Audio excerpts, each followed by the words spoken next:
Hello, and welcome to another episode of Solipsist Watched.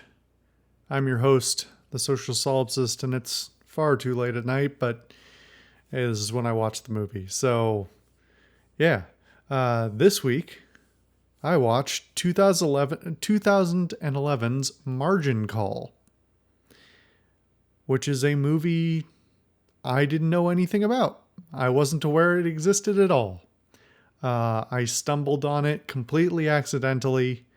I don't even remember how, but I ended up watching a brief clip of it on YouTube from some other source. And I said, yeah, that scene was good. I want to see what the rest of that movie is about. It is odd because Margin Call is exactly the kind of thing that you do not title your movie, especially in this day and age where your search engine optimization means that no one will ever find it. Even when I went looking for it, I had to specify additional parameters because a margin call is basically a trading function. And so what you're going to get instead, if you just Google margin call, is a bunch of explanations of what a margin call is. Anyway, I digress. Margin Call is a 2011 film about a fictionalized version of a trading firm on Wall Street during the beginning of the 2008 financial crisis, the mortgage crisis. Obviously, one of the best known films about that, I think inarguably the best known film about that is The Big Short, which came out in 2015. An excellent movie that I think everybody should watch, but one that is largely for sort of entertainment value and looking back and trying to make light of something that was truly horrific. It's still an extremely good film, but it's a very different film than this one. Margin Call is about a firm that starts to realize what is happening and follows what happens from there. It is not necessarily the most exciting premise on its face. I mean, obviously, finance to most people tends to be pretty boring. Even those of us who enjoy or take interest in financial things tend to think that it's not necessarily the stuff of great entertainment. Yet they do a very good job of properly dramatizing a tense and difficult situation, to say the least. This is a really star-studded cast. I'll just lead with the unfortunate thing that Kevin Spacey is one of the stars. And with Kevin Spacey being the terrible person that he is, I fully understand why some people may not want to watch this at all as a result. That's totally fair. That said, he is not the only star in the film. There's a whole bunch of people in this film.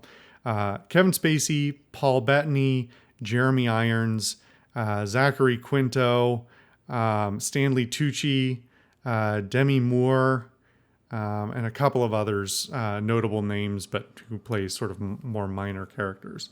It is an ensemble cast, to say the least.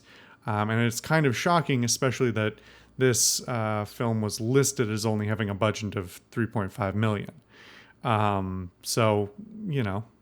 Obviously it wasn't a really super involved shoot. It's not like they're doing, lots of expensive location shoots and things like that. But still, for all those people, that's substantial. Anyway, there are some great performances in this film. In fact, I would say almost all the performances are really very good. Jeremy Irons in particular. Jeremy Irons is a fantastic actor who I think is gravely underrated. He has a nuance to his acting, and obviously he has an acting history outside of Hollywood as well. So, lots of people may not either not recognize him or not have seen anything with him in it. But Jeremy Irons is fantastic as usual. Paul Bettany, sort of a similar sort of thing. Really like him. Not quite as diverse of roles that he plays, but he always puts a lot into them, and I really appreciate that.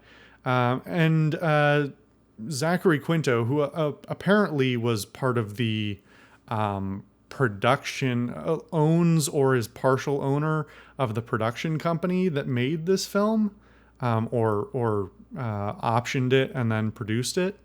This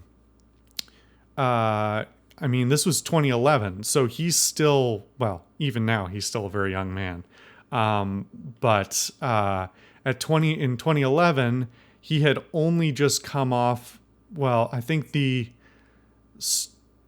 first Star Trek film was 2009, and that was not necessarily his breakout, but it was one of the things that really catapulted his Hollywood career. And for all of my dislike of the J.J. Abrams Star Trek films, they're not completely without merit, and I do think that Zachary Quinto plays an excellent Spock, as an adaptation of a young Spock. He does an admirable job, but I won't get off on a tangent there. He also puts in a very good showing here. He's not, the lead, but nonetheless, shows his ability to have nuance.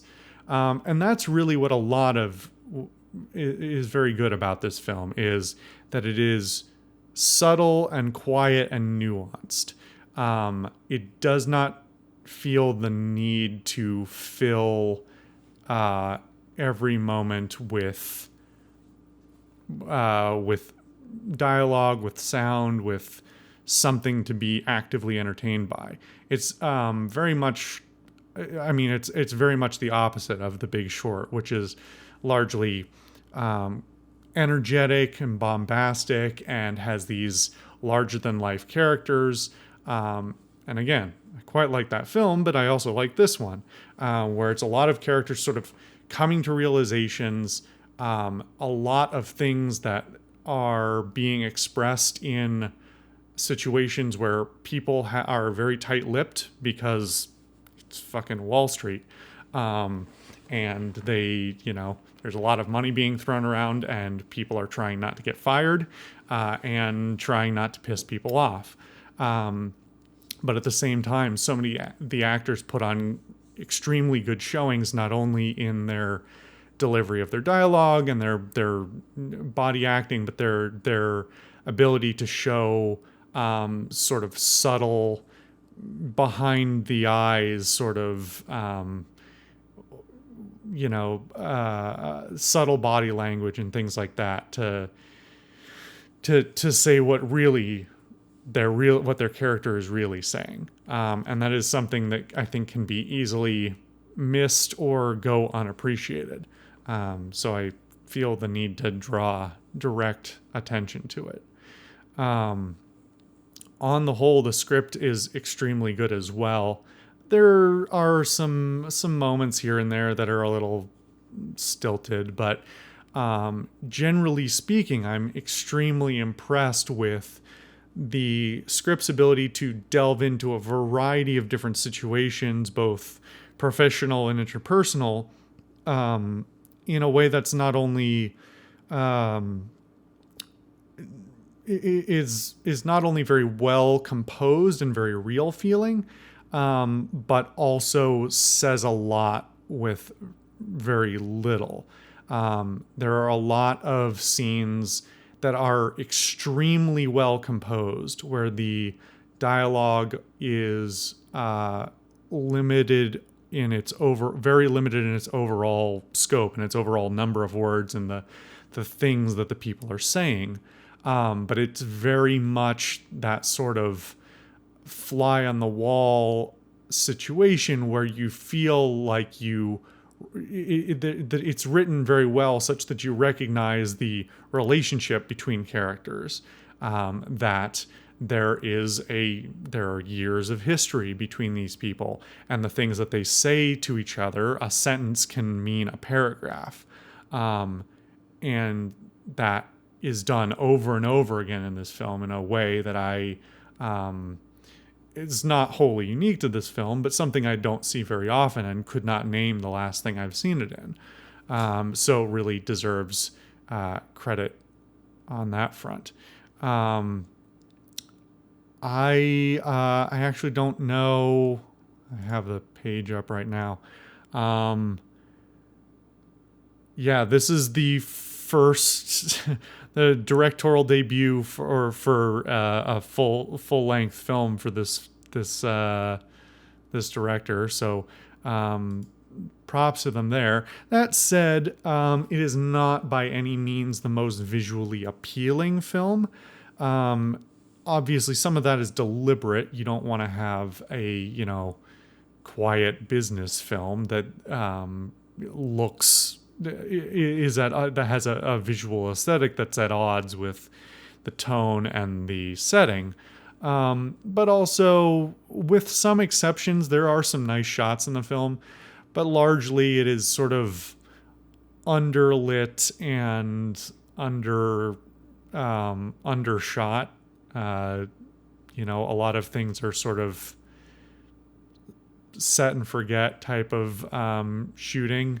Lots of shot reverse shot and some weird handheld that doesn't work so well, but none of it is like offensive. It's just not, blowing me away or anything. For a first time director, that is hard to fault. Although obviously some of the other things that I've watched before are also first time directors and blow you away. But what I'm saying is it's not offensive. It's totally fine. It's just sort of the most lacking of anything, any aspect of the film in general. I really appreciate just the full scope of what this is. I am surprised I've never heard of it before. It's not necessarily the thing I go hunting for, and with the rate at which movies release, I'm not surprised that I've never found it, and I'm not surprised I missed it at the time. It was 2011, which was still very much in the middle of that whole economic crisis. So yeah. Anyway, I don't know. I'm not sure what else I have necessarily to say about it other than I think it's quite good. I think if you like a, sort of quiet thriller, quiet drama of sorts, with still a smart script and a little bit of humor, I think it's very good. A surprise diamond in the rough, and I recommend it. So anyway, thank you guys for watching another episode of Solipsist Watched. I've been the Social Solipsist, and I'll see you guys next time.